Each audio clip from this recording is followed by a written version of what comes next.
look at these people and to be in this community for those, few weeks. A lot of them, like half their house had, lopped off and killed. Like one story was this, lady, her half the house fell down and like fell onto her husband, and her husband died. And it's like just devastation in the village, and people losing family members and stuff like that. And yet we're in this village. It's probably only probably 3-4 months after this major earthquake, and obviously they'd experienced loss. They had little as it was, and they lost that. And yeah, so they just like to walk down the roads of the village, and you'd see these native Nepali walking by. They're carrying like stacks of produce or something on their backs and stuff like that. And when you'd cross each other, they'd stop in the middle of the street and just look at you and with this big smile and say namaste. Hello, this is Andrea from OurDayDream, back again with another awesome guest. This week we have Brock Predovich. He is the CEO of Trustio. Trustio is a payment, invoicing, and project management platform. Brock is also a poet and highly inspirational. So without further ado, here is Brock. Andrea. Hello. How are you? Good. Nice to see you. Yeah. So I read a lot about your background story on your website, which we'll get to that later on. But you have a heck of a story. And so can you share it? The whole thing, like from childhood, or? Yeah, kind of like the testimony version. These are the things that that happened along the way that molded this. Okay. Yeah, so I grew up in a military family. My dad was in the Air Force. He was in the Air Force for 26 years, and very much loved his time in it and all that. And so that's what he, in general, I would say pushed on us kids. I had two older brothers, but it was, work hard in school, get good grades, and then get into the Air Force and put your time in and retire, and they're going to take care of you.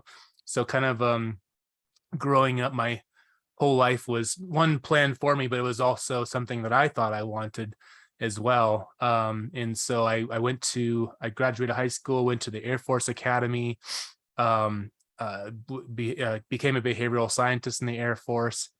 But I think it wasn't until my sophomore or junior year of college that I just really realized, like, this is not for me. Like, I don't like being told what to do. And, I feel that. as a kid, I was entrepreneurial. Like, I would build dog houses and sell those. And I would make like necklaces and bracelets and stuff like that and sell them at school. So like all these little schemes to like make some money and like get the things that I wanted, because my family was pretty frugal. I think my dad in the Air Force did well, but we were just a very frugal family. Everything was safe. And so I think it wasn't until my sophomore junior year, and really what caused it was a book a friend of mine gave to me, and it was Rich Dad Poor Dad. And it was the first entrepreneurial book that I read, any business book or self-development book. It was the first one of those.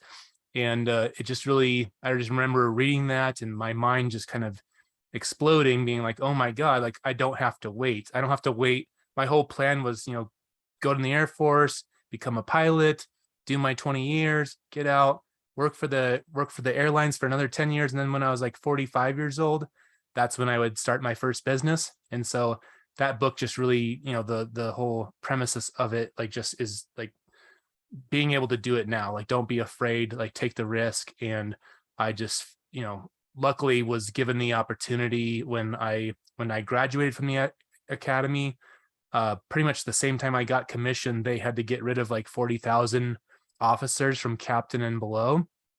And so, my career field was a behavioral scientist. I was actually not being a behavioral scientist as far as my work. I was actually working an intel billet. So in terms of like promotion and stuff like that, I kind of knew the writing was on the wall. And so I was able to get out early. I crossed over into the reserves. My first job was at Remax International as a technology analyst, I believe. And that whole time I was working at Remax, I was putting together my first business plan behind my big idea at the time, which ended up being a huge failure.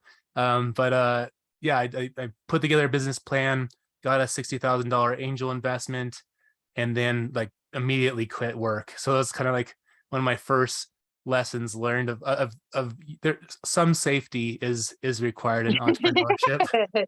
Like $60,000 is not a I lot of love money. that though.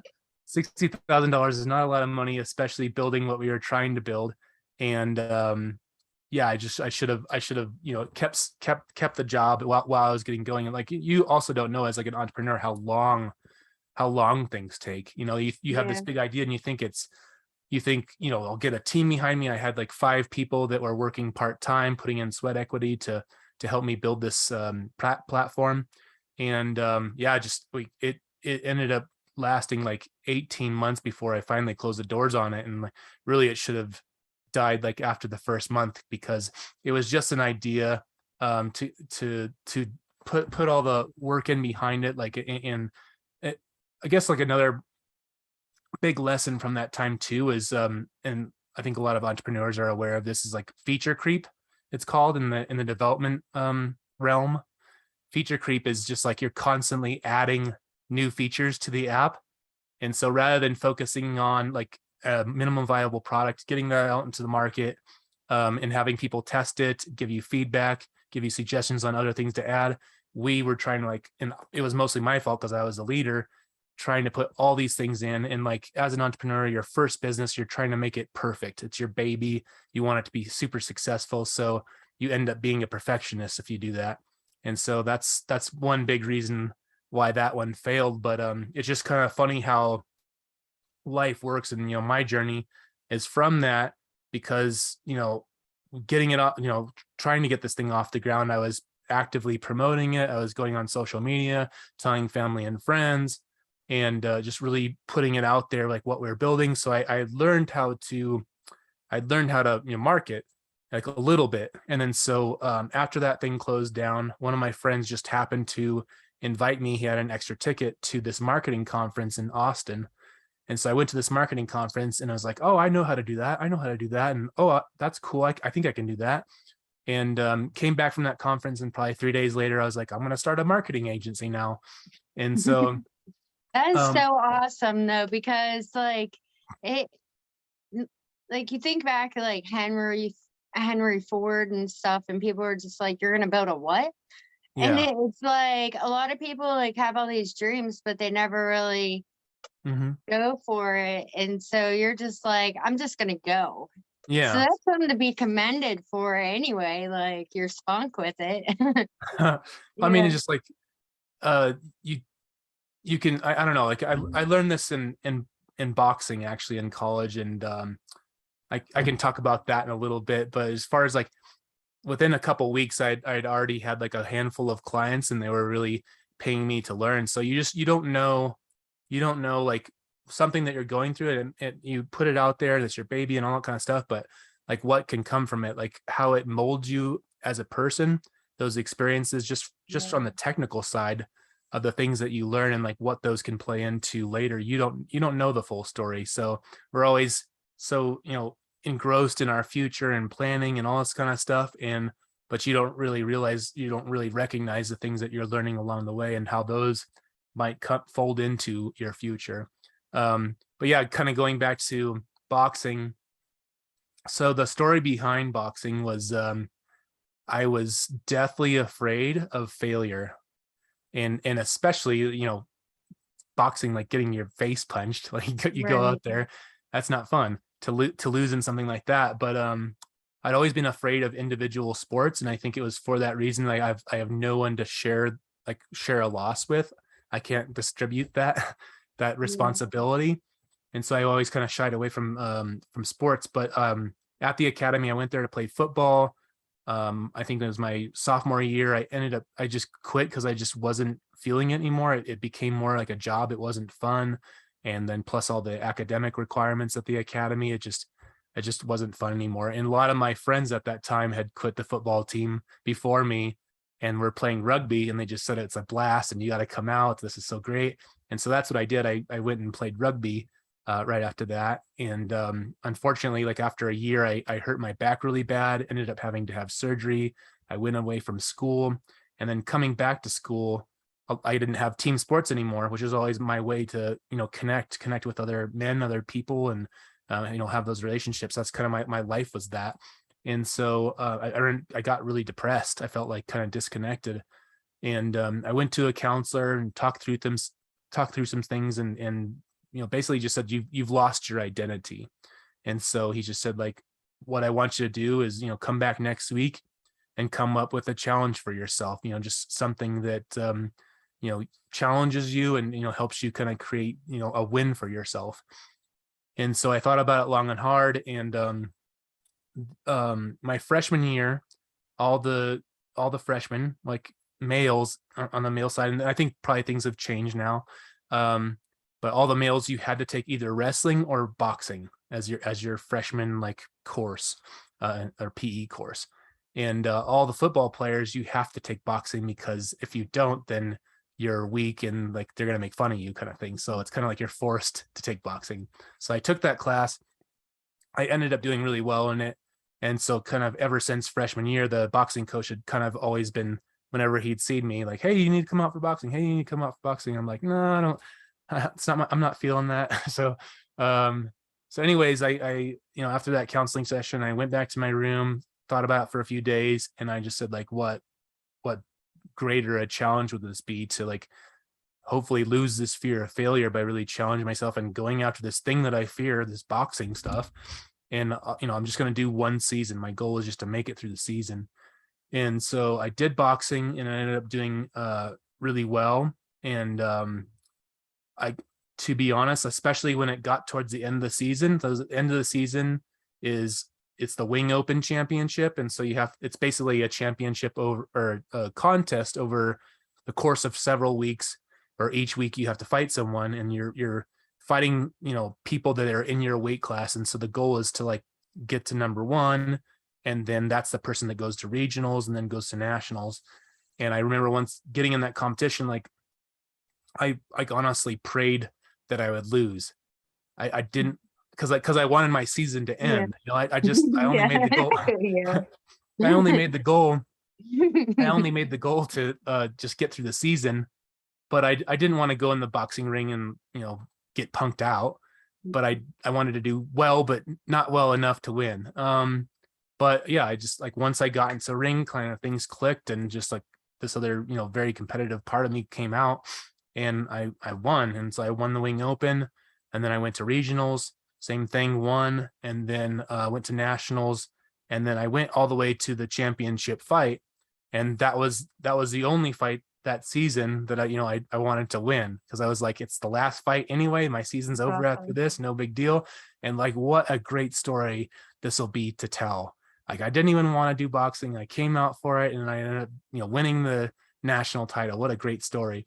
And that fight I lost. It was a very good fight. It was a very competitive fight, but I lost. And yeah, it's just like, I remember after the fight, being disappointed, and the next couple of days afterwards, that disappointment being there. But I thought about it. I know something kind of hit me, and thought about it, and just like, every fight, the fights that I did lose, I lost 2 fights during the season, and those fights, I ended up coming back and fighting them again and beating them. And I just said to myself, I would beat this guy if I fought him again, because I know him, and like I know how to strategize and be a better fighter for the next one.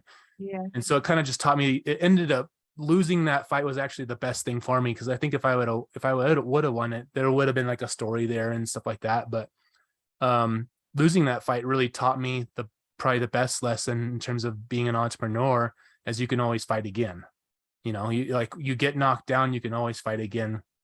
And I think that really came into a fold with that first failure as a business, getting up from that. Like, and I was depressed after that. I was like frustrated, a lot of things. But yeah, coming away from that, I was just like, okay, what's next? What's next? I'll go again and fight again. So that's kind of like one of the biggest lessons of my life. And it came about just from a personal challenge, I would say.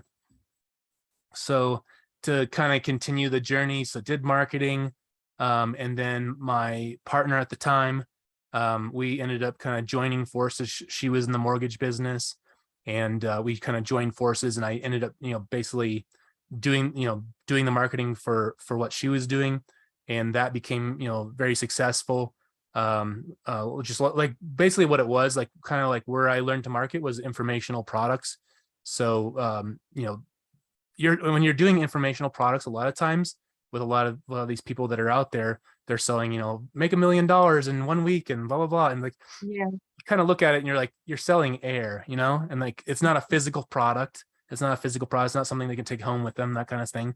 And so you have to be a very good marketer. You have to be a very good salesman. So a lot of the techniques that they use in that industry are very cutting edge. They test everything, so basically it was taking a lot of those concepts and then integrating them into the real estate, into the mortgage market. And so doing things like building an email list, we went from zero real estate agents on the email list to like 18,000 over the course of a couple years.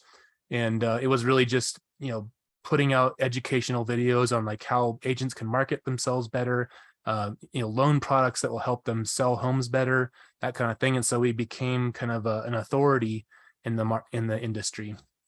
And so unfortunately that all ended on my ex-partner and I, we split up, and that all ended. And like, so like kind of how that transitioned into the second part of my life was, after that split, after that divorce, just had to do some soul searching, some work. And I just thought I need to kind of just go after some big life dreams and really challenge some fears and stuff like that. So one of the things that I'd, for some reason in the back of my mind, always wanted to do was go to Kathmandu, Nepal. I don't know why that was in my head. It just seemed like some far off exotic place, and I always wanted to go there.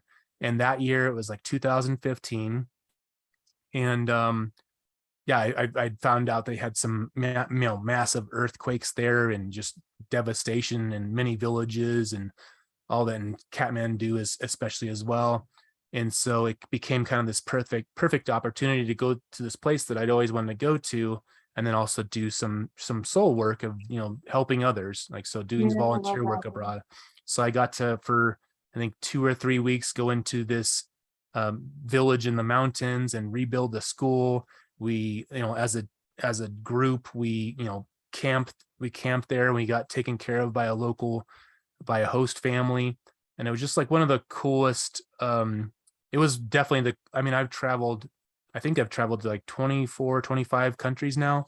And it was one of the coolest travel experiences I've ever had, where you're really immersed in a culture, and just so many things came away from that experience of, one, just the peace of it, the peace of them. There was nothing else to do. There's no, emails to worry about. We didn't even have cell phone signals.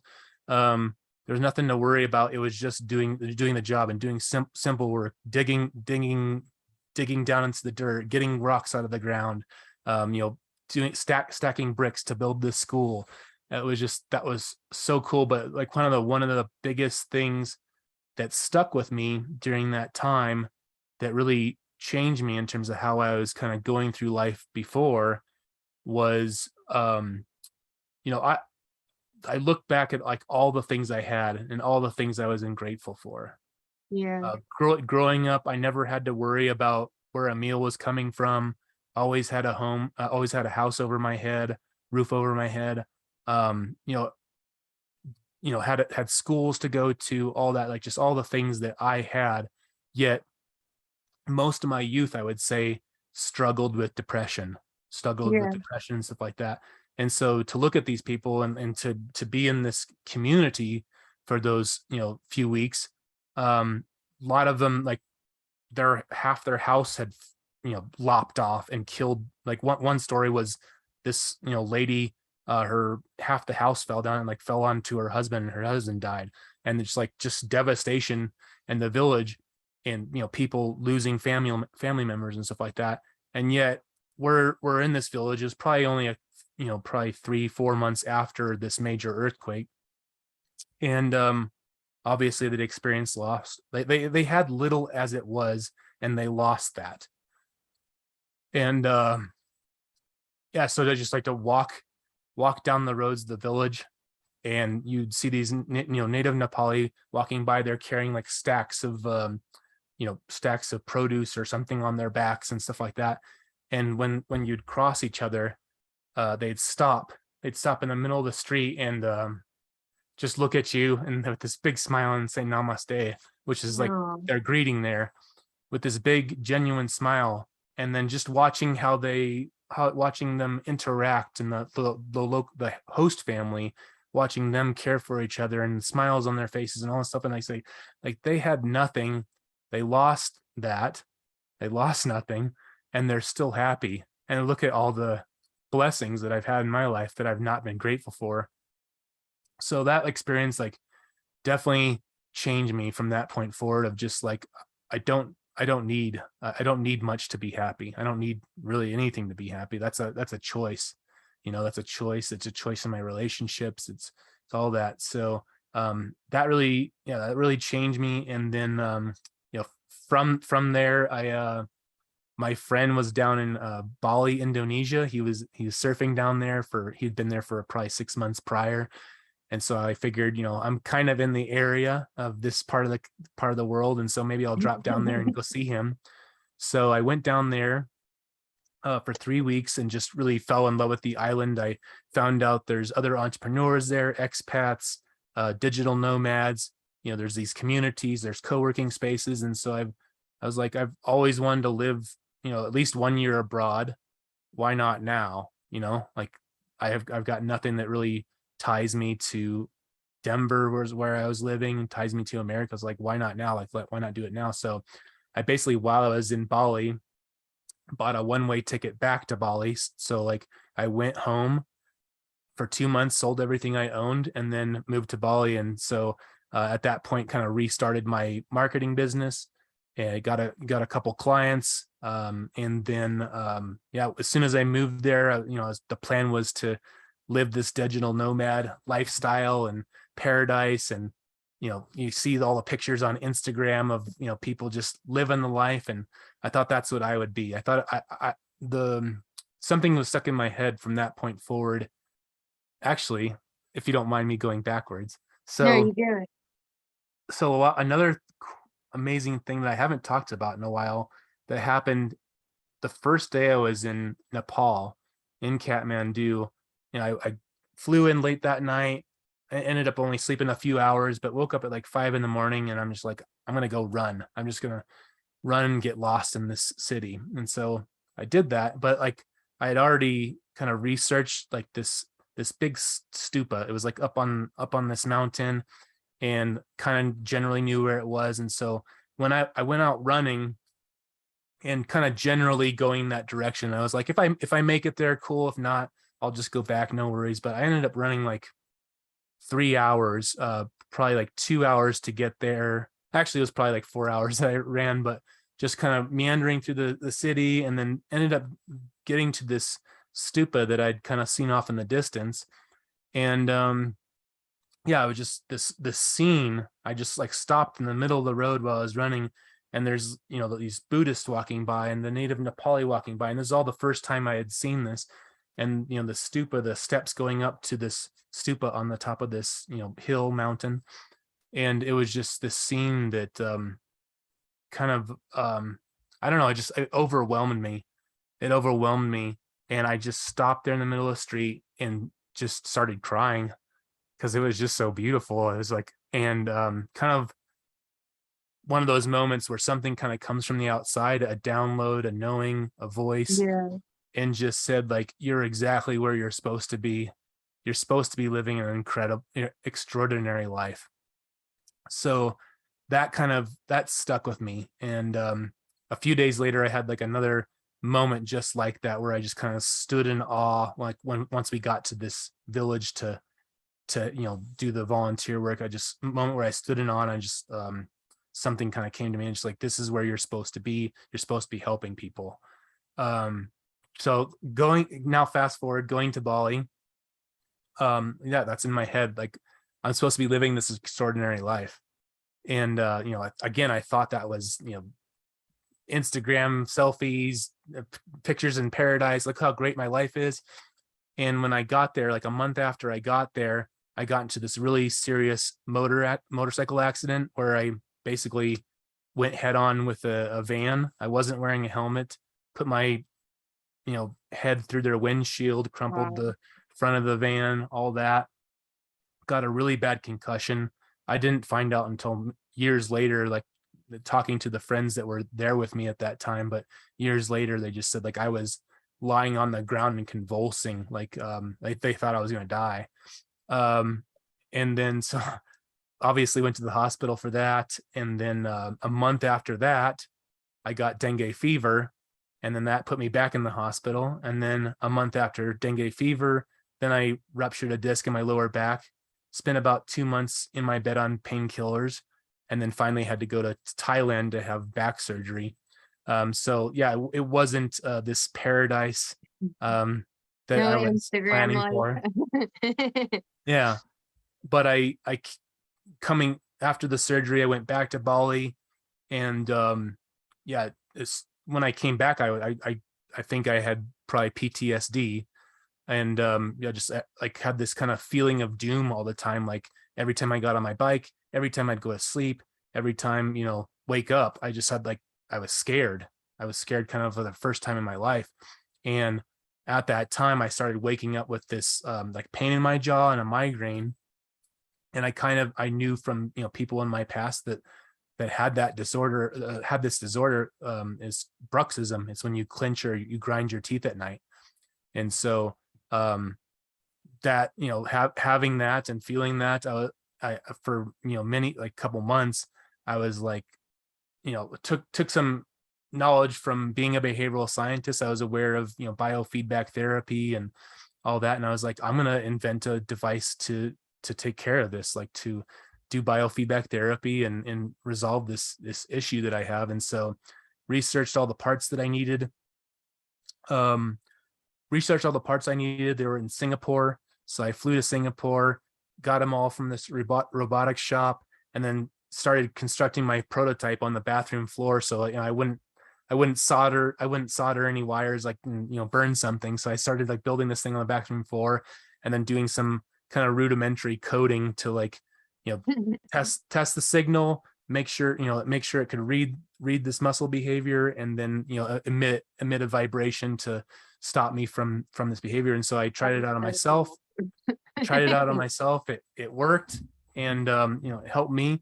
And so then I was like, I sure probably, many people have this problem, so this is my next startup. And so I just started, like, emailing, like, this is a long story as well, but, like, yeah, emailing every investor I could, and going on websites and applying for accelerator programs. But yeah, that whole business kind of took me all around the world. Like, I did a accelerator program in Moldova. It was a pre-accelerator program, so there was no investment or anything like that, but pre-accelerator program in Moldova, where I met one of my current partners, and then ended up going to New Mexico to do another accelerator program. And then yeah, so, like, that was quite a journey. So basically, had to, for like about 3 years, had to develop this technology myself. Like, so the sensor for it, I ended up inventing a novel sensor so that we had patented later. And so it wasn't until, like, 2019 before we finally got an investment for that thing, and was actually able to make that product. But during that journey, like in 2018, I had just run out of money. And so to keep it going, I was building garden sheds and greenhouses on, like, a side hustle. So I'd make some money from that, and, be able to live off of it. And then also, like, invest in the company and kind of keep that going, and help help supplement my partner's income so they could work on it as well. And so during that time of doing the building garden sheds and greenhouses, one of my clients stiffed me. And so I didn't get paid on that job. And so I was like at a time where it really hurt. So I remember at that time kind of writing a note in my phone of like an escrow system, some kind of third-party system that would basically hold the money between a contractor and a client. So the client knew their money was safe, and then the contractor knew they would get paid when the job was done. So that was kind of the idea I put in my phone. But, my previous startup was called Brux Relief. It was, that biofeedback device. Anyways, so that was just a note in my phone. And then 2019, we got our investment for Brux Relief was the product. And so me and my team, we went to China. We went through another accelerator program with that investment. Ended up manufacturing the device, fully developing it, manufacturing it, and then we launched it in the dental market. And then a week after we launched it, or it was like either that week or the week after we launched it, COVID hit, and then all the dental offices closed down. So our customer base completely vanished right after we launched. And then a few months later, we won the Best of Class Technology Award in the dental industry. We got into all these dental magazines.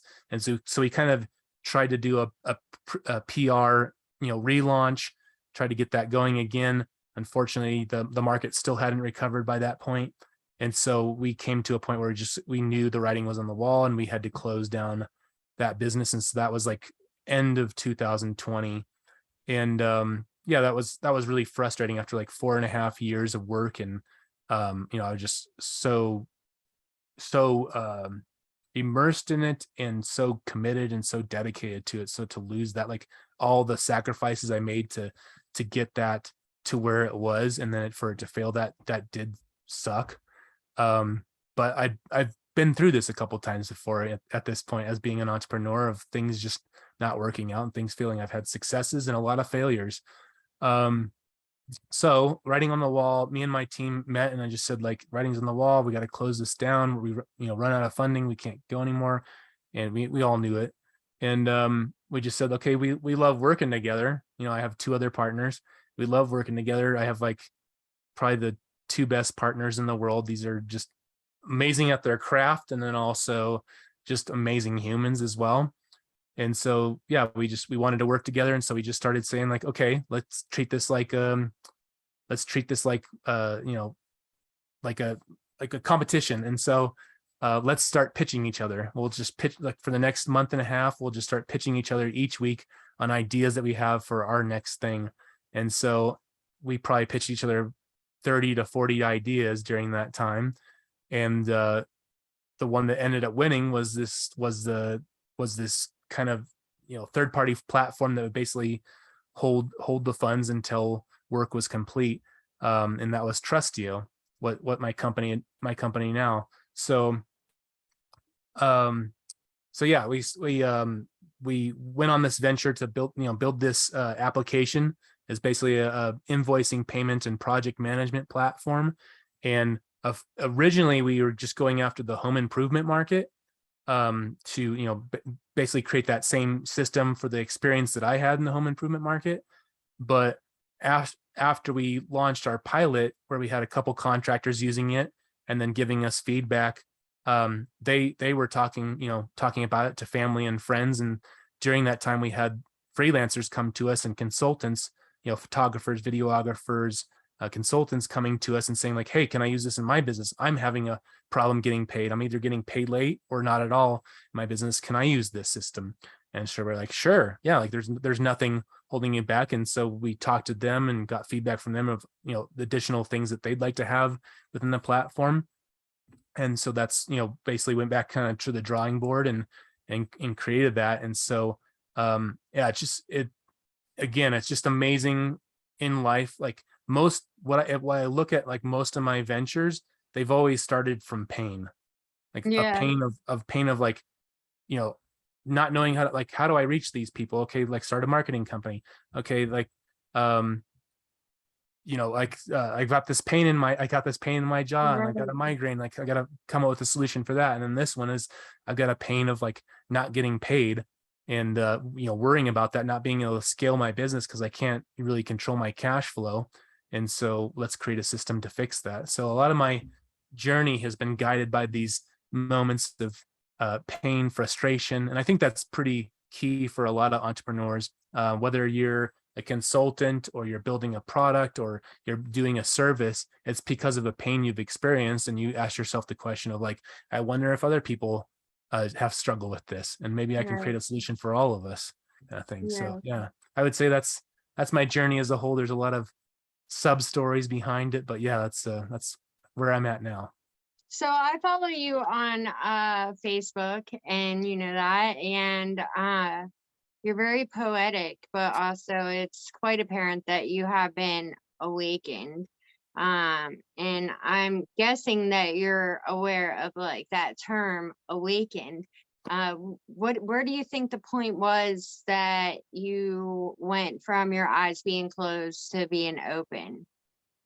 Oh, well, I mean, I don't know if anyone can say they're awakened, because there's always work to do. But I think, I don't know, like growing up in I was a very Catholic and devout Catholic and stuff like that. And my views have changed quite a bit from my experiences that I've had, and just like my study of other religions, their philosophies, stuff like that.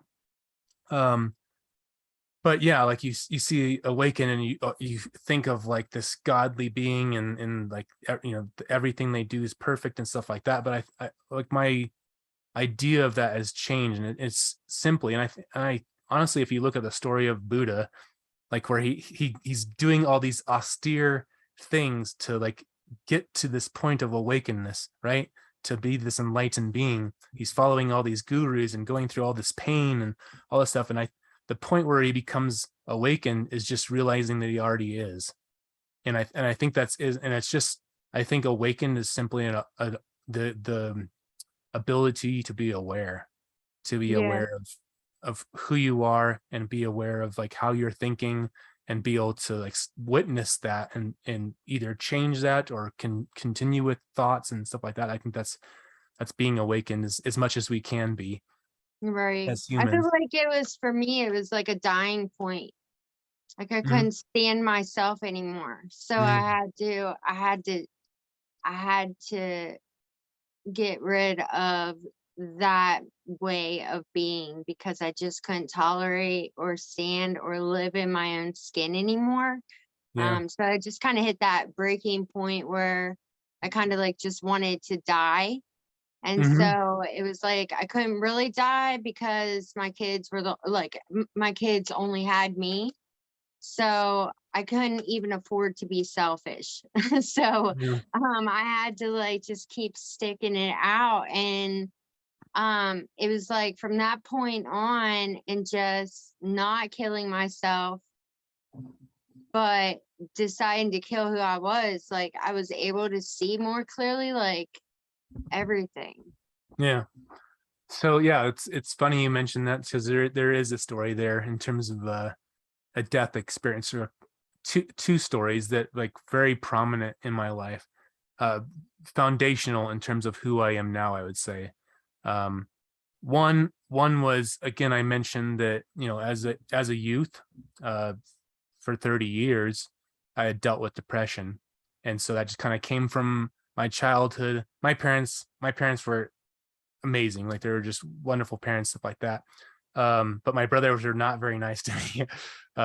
They you know they would just there was obviously fights and them beating me up. They're several years older than me, but that's just like typical stuff that brothers do. And they would just constantly make fun of me. And just kind of like my whole youth, just like having this very low self-esteem, low opinion of myself, that kind of stuff. And I think that was a big thing. One, sports was always a vehicle to like gain confidence, but also like that's why I avoided individual sports, is because like I can't I can't share that loads, because it was a self-confidence thing. And so dealt with depression my whole life, up until 30. And I then, can say that we have that in common too. Is 34. oh, really? Okay. Yeah. Yeah. And it always just comes to a point. And I, dealing with it for that whole time. And then this was actually it was shortly after that first startup failed. Again, I didn't talk about this, but like this is after that first startup failed, just went into a very strong depression. Even after I started the marketing company, just still depressed about that failure, thinking I'm not enough. And I'd always go through these, like, 1 month good, kind of more manic, I would say, like 1 month good, hope, like great, everything's going well, and then 2 months where I'd slip into a depression, or 2 months good and then 1 month bad, a depression. And so I just got to this point where I was like so sick of feeling that way that I just said, like, when I was in it, when I was in that depression, I just said, like, I'm so sick of this, and I'm gonna burn this out of me. I'm gonna burn it out. And I do not recommend this therapy or strategy or whatever that I came up with for myself, to anyone. But I basically that month, like whatever thought that came in my head that was negative, I would add on to it. I like, it wasn't just, oh, you're dumb, you're like the stupidest person in the world, you're this. And I would just, like, whatever negative thought, I would just add on to it and just really be mean to myself, like mentally. And it kind of culminated in this weekend that my partner at the time, she was away, she was visiting family and stuff like that. And I said, like, this is the weekend.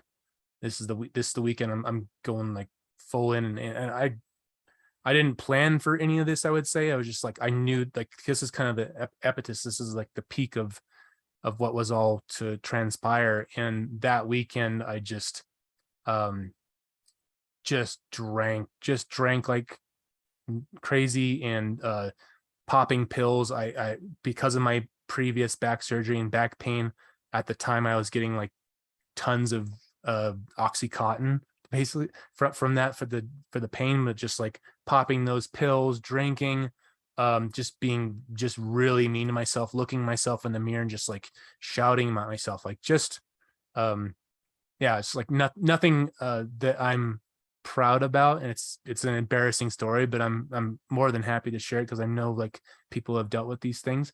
um but kind of culminated, I think it was like a Saturday night, spent, Friday and Saturday just drinking, being mean to myself, and just like physically abusive to myself, so like punching myself, just being Yeah, and cruel. I can relate to that too. That a dying night where I like wanted to commit suicide. I was Mhm. doing the same thing. Yeah, so just like, Yeah. just being as awful to myself as possible, and really hoping like the pills or something would take me Mm. out. And ended up the night with the gun in my mouth. It's still like, every time I talk about this is like hard. um Ended up with the gun in my mouth, and I just like crying, and I just couldn't pull the trigger. And I was almost like mad at myself that I couldn't.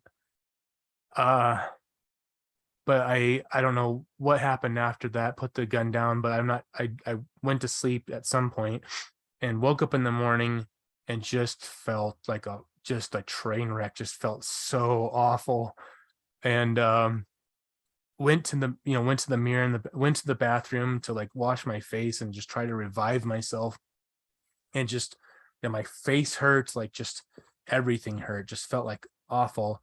And I remember like washing my face and then looking up in the mirror, seeing myself, and like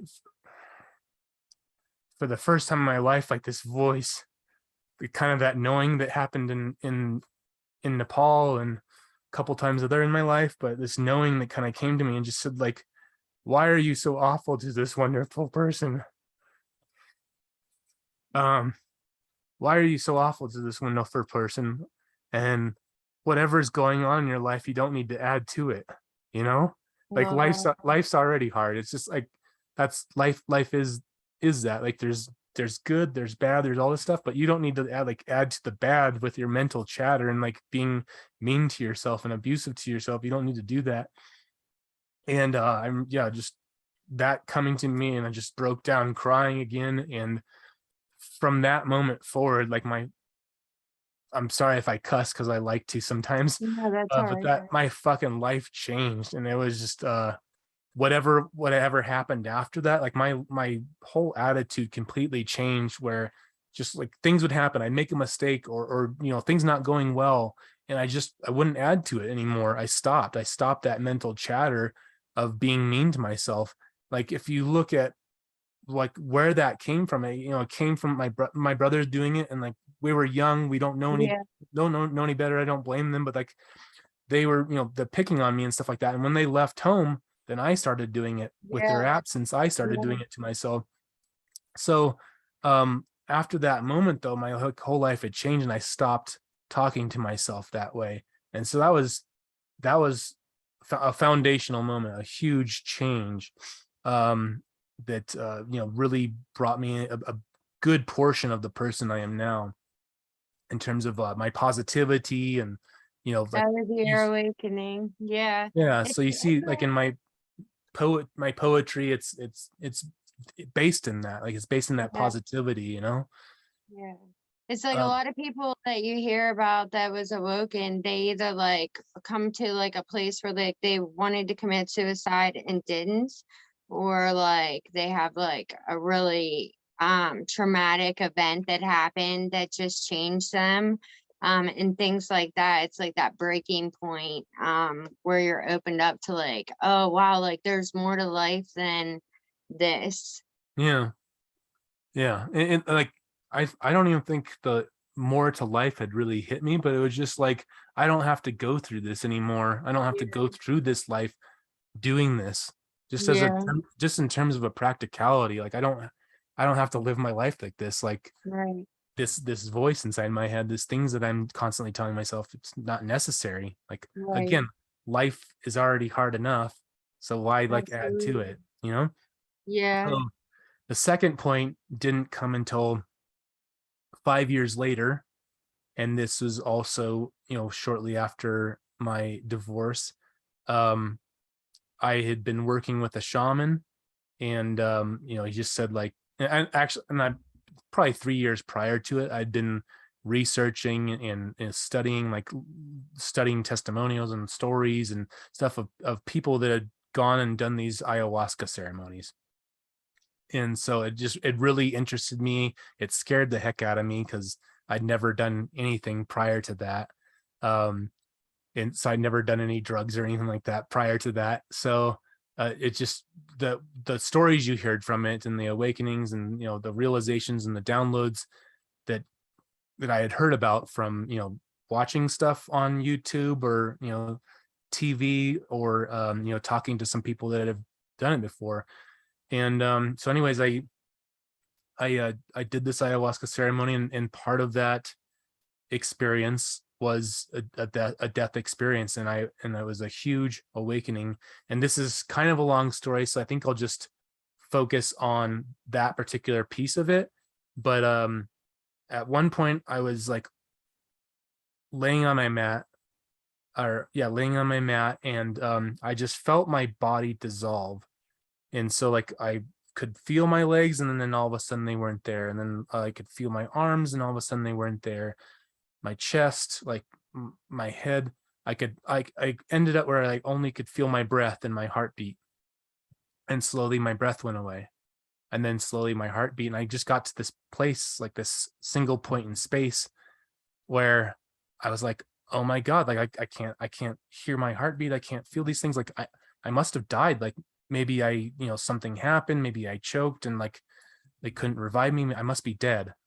And but I was just in this space of just swaddled in love, more love than I've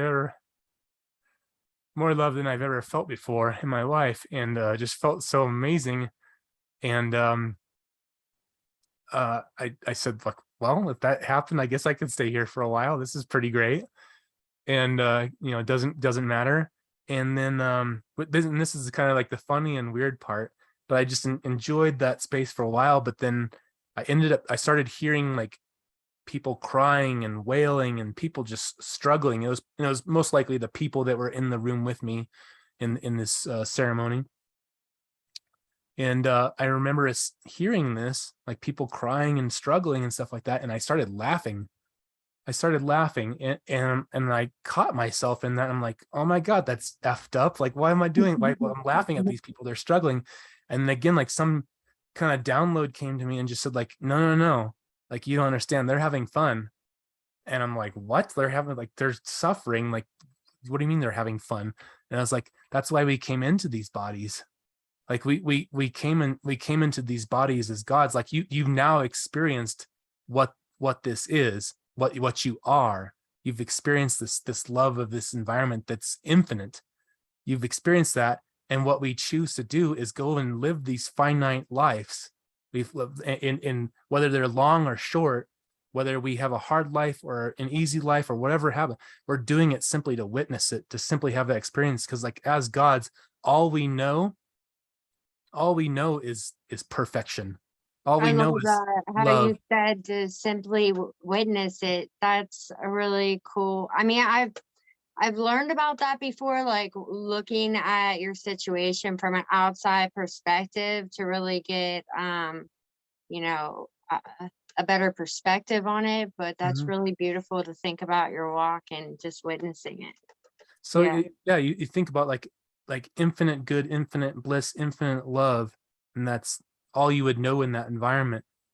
But how would you ever appreciate that? How would you ever appreciate that if you don't delve into the dark, if you don't delve into this finite Yeah. life where we're worried about time, or we're worried about aging, and we're worried about, things going wrong in our lives, and just all the experiences we get to have here. And so the perspective that came away from that is like, actually, we're in heaven right now. Like this is our playground. This is our playground as souls. Like we chose this. We chose these journeys, and these journeys are infinite. And so like, again, I've studied all the religions out there, all the different philosophies, and kind of my particular view on it. And I think it comes from this experience. Is if you look at like each religion, each one of them has you preparing for I the agree. afterlife. Like whether Yeah. you're, Hindi, whether you're Christian, Muslim, Yeah. whatever, you're preparing for the afterlife. So for some view that afterlife as, you go into this infinite existence, and it's either fiery hell, or you're going into heaven and like everything's great and your whole life is, your whole existence is perfect thereafter. Or in terms of like Hinduism, like you're going into the next life, and you're constantly trying to earn your place into the infinite goodness, the infinite bliss. I don't think so. Like and that's just my experience. And Yeah. I wish I could shake it at this point, but this is just what I believe, just because it's ingrained in me now with this experience. So my view is like, we're in heaven right now. We're in heaven Yeah. right now. And like there's nothing to earn. Like there's nothing we have to do here. We can like, I always give this analogy when I talk about it, like literally I could sit on my couch, smoke weed, drink, and play games all day, and I could spend the rest of my life doing that. And that life is no more or no less valid than the one I have now. The one I choose now is because, again, I only have one experience at this particular life. So I choose to spend it like going after big goals. I spend it going after big dreams. And so that's the force and the drive behind, Trustio, is to bring something to the world that, millions of people can use, and it helps them. It helps them build their businesses. It helps them scale their businesses. It helps them secure their cash flow, so they're not having to worry about where money's coming from and when it's coming. So like I look at, all the challenges that I've had along the way, all the bad things that have happened to me along the way, and it always gives me perspective when I kind of get locked in that cycle of, this happened, and like, oh, woe is me, and like this is so crappy, and I'm like, actually, I chose this. And so why did I choose it? Why has this come to me now? Why is this particular moment come to me? What am I supposed to learn from it? How can I grow from this? And so like each thing that's come along the way, that's the kind of attitude that I've had towards it, is just looking at it, one, witnessing it, and then two, of like, okay, how do I use this now? What am I supposed to learn from it? how do I The go forth from adventure. here? Yeah. And Yeah. so, yeah, um, those, I would say those are probably the two biggest experiences I've had in life. Like there's obviously been so many that have, stacked upon others to create who I am to now. Um, Another big philosophy I have, if you don't mind me sharing, is just, No, go ahead. so I look at life and kind of these perspectives that I've been able to witness and to gather. um I believe, like, kind of one of the picture I have is that um each one of us should be should seek to be our own shaman. And so a shaman is kind of one that lives in both worlds. You have a spiritual, they live in the spiritual world and they also live in the real world. And their mission is kind of to translate and help us guide us through our lives with that spiritual aspect and incorporating that into our daily lives. And so the perfect picture of that for me is a mountain. And I often use this to describe people that I see in terms of their character. They're a mountain. In a mountain, it sits among the forest, it sits among the wild, it sits, it's grounded, but it also is intact with the sky. And so, like, the mountain also, the wind may come, the storms may come, and they flow around it. The mountain flows by not flowing. And so, what the mountain's built upon is all these experiences. Like, we go off into the wild of the forest, we go off into the wild, and we encounter struggle, we encounter pain, we encounter good things, we gather all these experiences, and we form principles from those. We form principles of how we, will run our lives thereafter. And so that's what the mountain is built upon, is those principles. And so, over time, it takes time and a lot of painful lessons sometimes, but you build your mountain. You build your mountain, and it's based on principles. And um that's again, like, how I describe a person that's so ingrained with their principles that they live those, no matter if they are successful, if they've reached fame, or they go through something bad. They're always the same person. They're always the same person because they have those principles. They have those ways of which they love to conduct themselves with. They love the person they are because they've built upon this foundation, this mountain within them. So yeah, like, all these experiences have kind of incorporated to, like, for me to build my mountain. And this is, the mountain is where I'm within the wild, and I can go to the mountain. I can look within the wild of the places that I want to go to, the places that are worthy of me to gather the experiences I want to incorporate. But it's also this place of peace where you can stand back, look upon the world, be in touch with the heavens above, and Yeah, look upon it with peace, and have peace in your heart and peace in your mind to make the right choices down the I road. love that. Yeah. I think about like all the experiences you had that were like super difficult, and I can't help to want to bring it up on here is self-talk. Actually creating those bad circumstances. Do you think that that is the case? And do you think that if you have a better self-talk, that you would have, maybe things would have went a lot differently than what they did? Oh, for sure. Yeah, absolutely. I mean, even after that kind of first awakening, with suicide and stuff like that, lot of good things there. But I'll just, like, another story is, after the divorce, something that kind of came from that divorce was, I actually looked at my ex and was proud of her, that she was brave enough to walk away. And I couldn't think of, like, that had to have required so much courage to do that, because things That's weren't working, beautiful. things weren't working, things weren't good, and she chose to walk away. And that's, like, oftentimes we just settle. We That's just so settle for beautiful. what's not working. And so I just looked at it like, I need to cultivate bravery in my life. And so what I did was, I just started again, like, kind of like back in college, like, I came up with challenges for myself. So things that I feared, kind of more instinctual things that I feared, like I've always wanted to go scuba diving, but was scared to do it. I always wanted to go like paragliding, was scared to do it.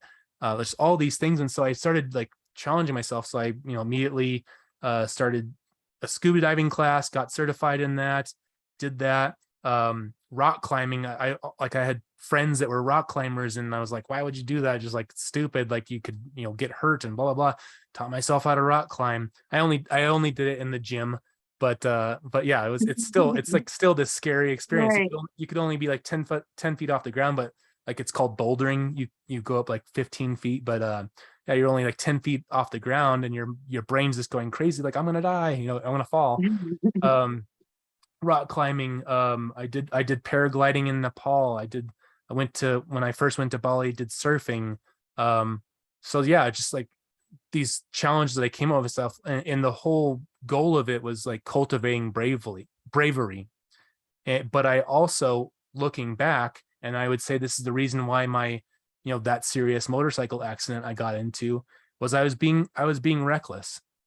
I was being reckless in terms of like how I was living my life. I was like just fearless in terms of the things I was doing. And I think that ultimately ended up with me, like, I was going very fast with some friends riding through the streets. And yeah, I took a corner, and there's a van coming on, and I took the corner too sharp and ended up sliding and going into this van. So dumb. But I came away from that that particular experience of that motorcycle accident, and I think that's where that ideal of the mountain was formed, was from that experience of like I've been living my life so recklessly. I've been in the wild, just reckless abandon within the wild, and I need a place where I can go and choose my path. So part of being brave is also having discernment. Like Yeah. there's some battles you shouldn't fight. Like maybe wait a day and fight this battle tomorrow when you have the right When you're troops and the calmer. supplies to do so. So yeah, just like coming from that experience, I realized like I've been living recklessly, and I need to start living bravely. And like this is what bravery is, and bravery is a kingly or queenly um action, and that requires discernment. The Yeah. king, like the warrior, just goes off and charges in the battle, and trying to slice people and all that kind of stuff, or the king has to sit behind and say, what about my people? What Yeah. about I my, love my, that. my people? Is this the right direction to go? Should we go about this way? So he take the king, the queen looks at, what's the situation. They look at all the risks that are involved, and they choose the right path. They still go into battle, but they choose the right path. They don't just recklessly go in there. So yeah, like that experience of almost Yeah. dying from a motorcycle accident, that kind of caused that formation of this mountain idea. Yeah. I also I want to bring up too with all this, because I think it would be good for people to hear. But it was awesome. Like I was in this conversation today with somebody basically talking about how you have to find acceptance in the things that are happening to you, and you need to learn how to slow your mind down and not believe everything it says, and you have to learn how to do that by meditating, and then it'll slow your mind down eventually. And then he was like my therapist was telling me that you're conquering so much, you're doing so much, but you're seeing absolutely none of it. And I was Mm. thinking to myself today, I'm like, I thank you for sharing that with me, because I really needed to hear that. And as he agreed too, he's like, I don't care if anybody else, pats me on the back or tells me I do a good job. He's like, that doesn't phase me. Like, that's not something I need. And I don't do that for myself either. And I'm like, I'm the same way. Like, I don't care if anybody, like, I appreciate whenever people say, hey, you do this or you do that for me. And it really made me feel good. Like, I appreciate that, but it's not something that's needed in order for me to still continue to do. And so, but also in that same mentality, I'm not that kind to myself either, to celebrate those victories or to celebrate what's good that I'm doing, or to pat myself on the back. Hmm. Yeah, Yeah. I think that's another piece of probably, entrepreneurs and the mindset that we have. It's like this constant, okay, like got this done, don't even care about that anymore. Like it's what's next. Like that's the way our mind works. And it's from that kind of reciprocal thing of constantly proving. And so we're like we only gather, pride and joy and those things from like when we accomplish something, but then we don't even recognize it ourselves. And this actually is another like lesson I've had along the way. And I don't know really how it kind of formed, but I remember like as a kid, and this is part of that psychology of that depressive youth and, young Yeah. adults. And um, whenever someone would give me a compliment back then, I would immediately like, oh no, no, like I'm not that like, I wouldn't say thank you. I'd just like, oh no, no, no, like you're amazing. I think you're the greatest. Like basically, boomerang, just like throwing it right back at them rather than receiving it. And then I don't know how this came about, but I realized like these people, they're giving me a compliment because it feels, whenever you're serving someone else, whenever you're giving a compliment to someone else, or whenever you're trying to make someone feel good about themselves, you're Right. doing it for them, but you're also doing it for you because it Yeah. feels good to do that. It feels Yeah. good to give someone a compliment and to recognize them. And so it kind of came like people are doing that. They're trying to give me something and I'm not giving it back to them. And also by deflecting it, I'm making them work twice as hard. And Yeah. so what would usually happen is like, oh, you're great or blah, blah, blah. And, deflect it back. And they're like, no, no, you really are great. And they're like trying to convince me. And so I just thought like, what an asshole. Like Yeah. they're trying to give me a compliment. They're trying to give me something and I'm making them Yeah. work twice as hard to like give me that for something that will Right. make them feel good. So it just came to like, just say thank you, like Right. receive it, pause a moment and say thank you. That means a Yeah. lot, like some just receive it, because not only are you allowing yourself to receive it, but you're giving back to them, like that, like them being able to give that to you makes them feel good. And Yeah. so just say thank you and say thank you. Yeah. And so that gives you a chance of actually receiving it yourself and recognizing yourself. And yeah, I think just that thought alone, just be behind saying thank you, that has changed me over time. And again, I still struggle with like, okay, what's next? What's next? What's next? But Right. I do more and more, whether it's self-development or it's business or whatever, it's kind of going on in my life, whatever has been accomplished or done. I try to recognize that and take a moment and be like, that's awesome. Like kind of change my self-talk and just say like, I'm proud of you. That was great. Good Right. job. I mean, I I'm just, gonna work on that. yeah, it's come about like I see myself, it's just slowly this has come about, but like I can see it even, I'm working on my house like right now and doing like some sanding stuff of a floor, and like points where I wanted to quit and stuff like that and go have a coffee break or whatever, and like didn't, and like finished it.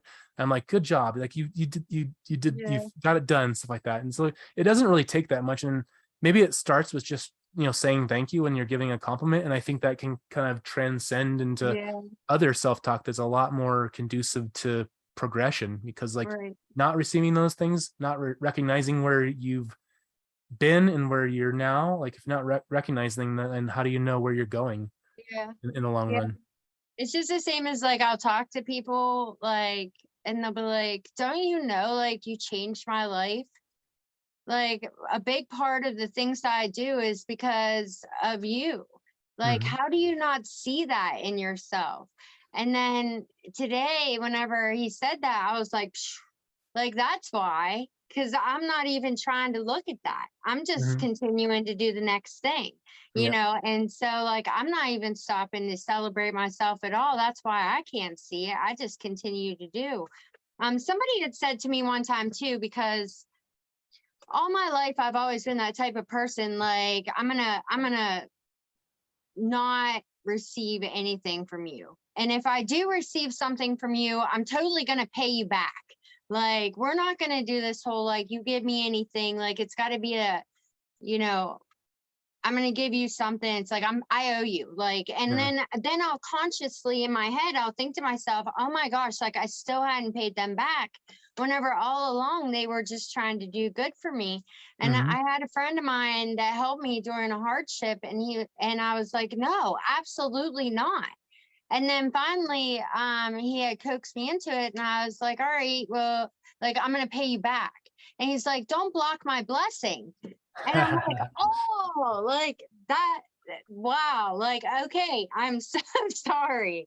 So it's so cool. Like, whenever you really pay attention, to conversations and the people that you're brought to and the things that are happening around you, it's like this, build up of information that just keeps coming to you. It's like, are you available for it? Yeah. Yeah, exactly. That's yeah, I think everything comes to you when you're ready for it. I've Yeah. just had so many times. I have this thing.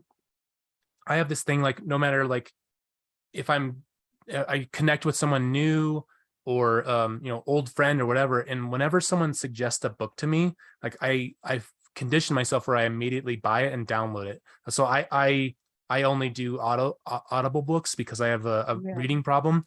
But yeah, I only do, but so as soon as someone suggests a book to me, I just immediately download it, and then it's in the rotation, it's in the queue for me to listen to it immediately. And every time, because of that philosophy, or just way of doing things, like, because of that thing that I put in place, that principle of, like, whenever somebody suggests a book, download it right away. I've had That's always when, like, the right information at the right time, when I was ready to Right. receive it. It's so And so it's true. kind of like I kind of opening up myself to the universe, in terms of, like, letting the universe talk to me, like, what God wants of me at that moment. Like, what do I need to learn? What information do I need right now to go forth? And it's Right. always a perfect timing, it seems like. I think it was that book Untethering where this guy had did that. He had went and he was just like, "Oh, I'm just gonna do everything that the universe says, no matter how uncomfortable it is." And I'm like, "Oh my gosh!" Like that would be petrifying, Yeah. you know? I mean, that was kind of the journey that I was on, like, Yeah, with, I know. It reminds me of you because you're like, "Okay, I got this idea. I'm going. I'm I'm going going for for it. it." Yeah, I'm gonna move to the other side of the world. And yeah, it's Right. just, and yeah, so much, you know, pain came out of that, and but a lot of growth, and a lot of, like, interesting experiences and things I look back upon and I'm proud of. And Yeah. all said and done, like, things I look back and I'm proud of, like, that I have lived my life that way, forward.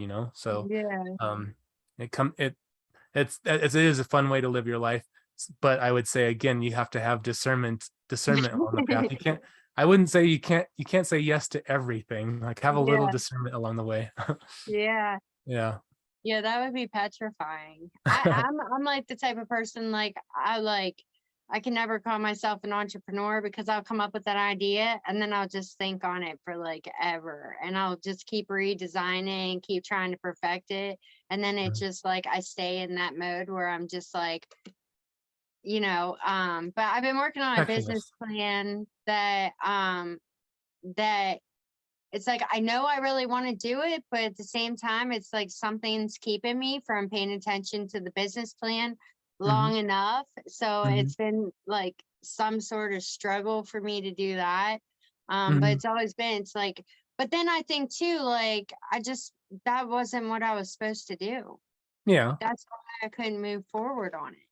for sure. I mean, like, there's definitely, if you're really passionate about something, that passion will pull you forward. And Yeah. I used to not believe in that until a lot of degrees. I believe that profits make passion, Yeah. profits encourage Money. passion. Yeah. But that became wrong, and I discovered that was wrong, because, like, the reason why, like, I would say the divorce happened, and like, the business had dropped down and that stuff, like, because we came into a hard place in the market shifted, it dropped and stuff like that. And we didn't have passion. It was just like, we're making, like, tons of money, this is great, that kind of thing. And so whenever profits drive your passion, once Yeah. profits go away, your passion goes away. So if you don't have, like, like you love this. It's the thing you want to do. It's the thing you Right. get excited and wake up for every day to go do. If you don't have that, you're not going to make it through the tough times.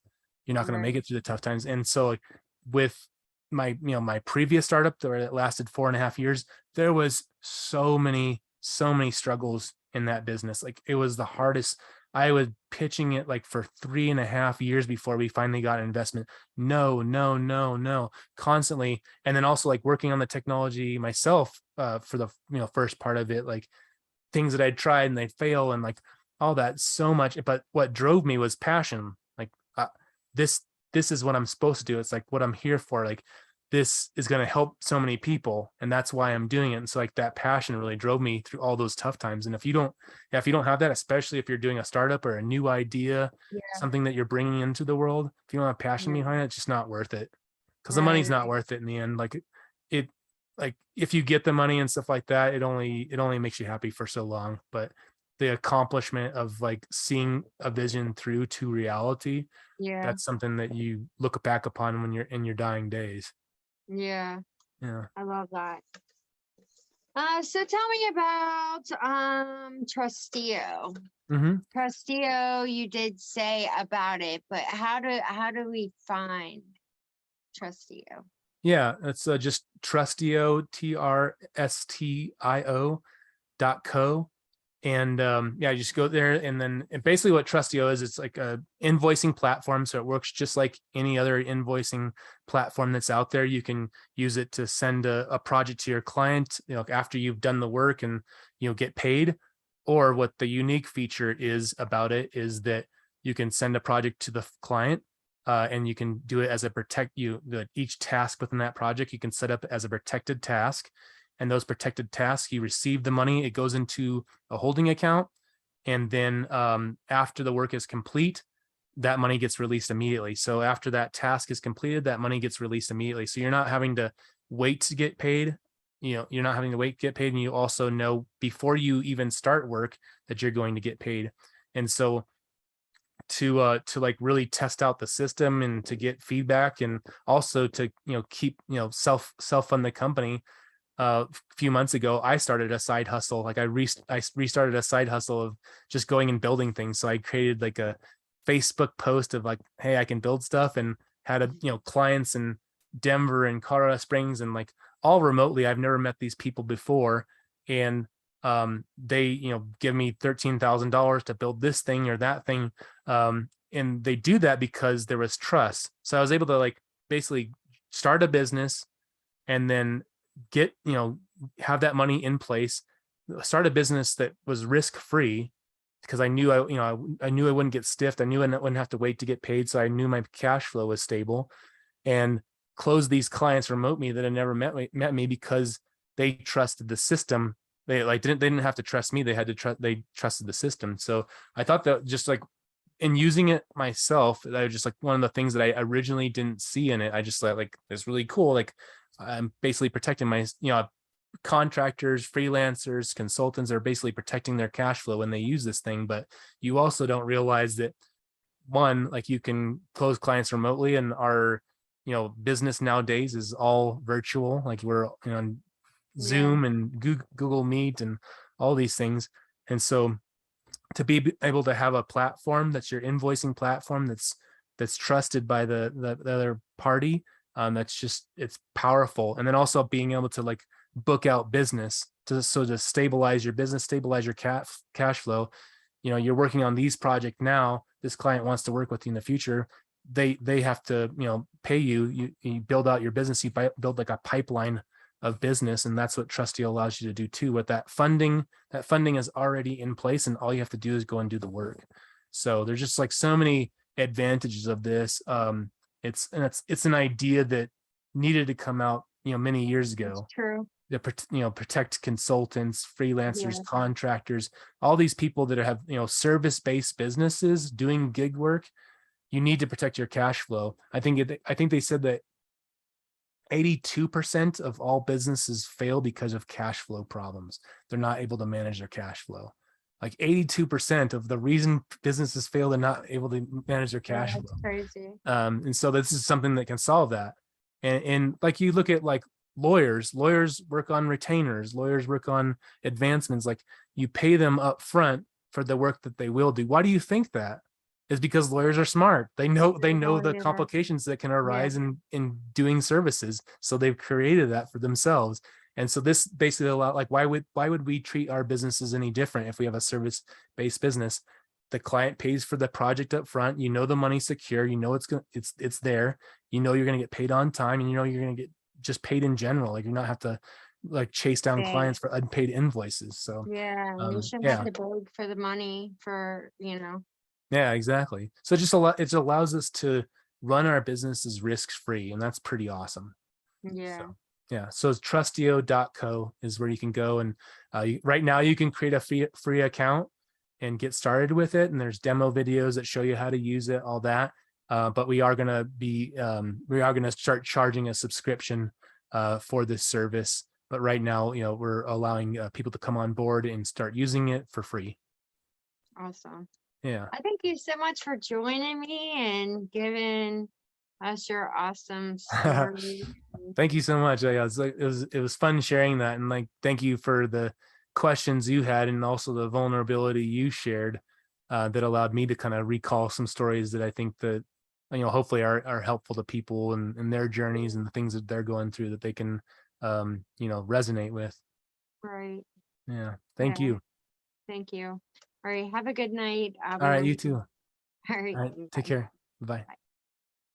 If you like this podcast, please hit subscribe, because we have an awesome guest coming up every week and I don't want you to miss out. God bless. Have an awesome week, and I'll see you next time. Bye.